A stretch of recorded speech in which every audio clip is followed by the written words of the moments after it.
Asante kwa kuendelea kuitazama Sauti Yetu TV. Kama bado hujasubscribe Sauti Yetu TV, gusa kitufe chenye alama nyekundu kisha alama ya kengele ili uwe wa kwanza kupata habari na matukio mbalimbali. Hii ni Sauti Yetu TV. Naitwa Mwalimu Awadi Mbogo, mwalimu mkuu shule ya Viziwi Dodoma. Shule ya Viziwi Dodoma ni shule ambayo iko kisasa na wilaya hii ya Dodoma mjini, mkoa wa Dodoma. Katika taaluma yetu ya kuwafundisha watoto hawa viziwi katika shule yetu, tunayo mafunzo ya amali. Mafunzo ya amali ambayo tulianza hata kabla mtaala ulioboreshwa kuingizwa katika utekelezaji. Lengo la mafunzo haya ilikuwa ni kuwatengenezea hawa watoto ambao ni viziwi, moja, ushirikiano; mbili, kuwatengenezea kujiamini; tatu, ilikuwa ni kuwa na ule ubunifu; na nne, ilikuwa ni kuwapa ujuzi nje na ile skills hapa, ujuzi nje ya masomo yao darasani. Hivyo tulikuwa tumeanzisha program, tulianzisha program miaka hiyo ambao mpaka sasa inaendelea na tunatarajia ikue zaidi kwa watoto wa darasa la chekechea, darasa la kwanza na la pili. Wanapotoka darasani ile saa 6:30 wanaenda wanapata chakula. Wakitoka hapo tunawapeleka kwenye chumba maalum ambako wanakaa pamoja, tunawekea rangi pamoja, wanachora picha mbalimbali kulingana na ubunifu ambao umepangwa kwa siku hiyo. Kwa hivyo ndani yake wanashirikiana.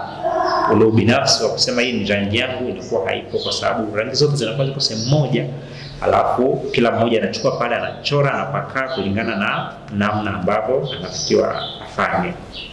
Katika ubao wa karakana tumepata manufaa makubwa, kwa sababu shule hii toka inaanza mpaka sasa hivi imekamilika kujengwa mwaka 2020. Katika vifaa vyote unavyoviona vya furniture zilizoko ndani ya shule hii zimetengenezwa kupitia kwenye karakana yetu, na mafundi wakiwa ni viziwi ambao tunao hapa shuleni waliojifunza ufundi kabla ya shule kuanzishwa.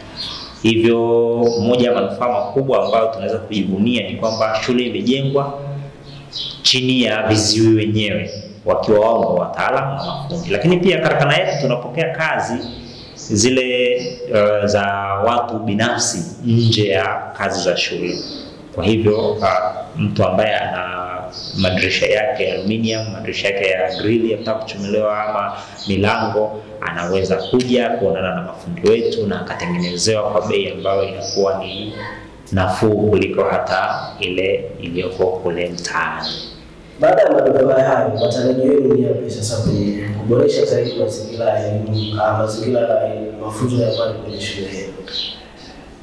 Malengo tulionayo ya kuboresha hii elimu ya amali ni kuhakikisha kwamba tunapata vifaa vingi zaidi na kuhakikisha kwamba watoto wengi, kwa kadri tutakavyoona mtoto huyu anapendelea hili, basi tuendeleze katika vile vipaji vyao na kuibua vipaji zaidi, ili wanapomaliza darasa la 7 hapa basi wawe na ujuzi wa aina mbili tofauti. Tunafikiria kwamba kutokana na mtaala ulioboreshwa, hapo baadaye wanaweza wakawa wanapata recognition certificates ambazo zinaonyesha kwamba huyu ni mtaalamu katika ujuzi wa kompyuta, ushonaji ama fundi seremala na vitu kama hivyo.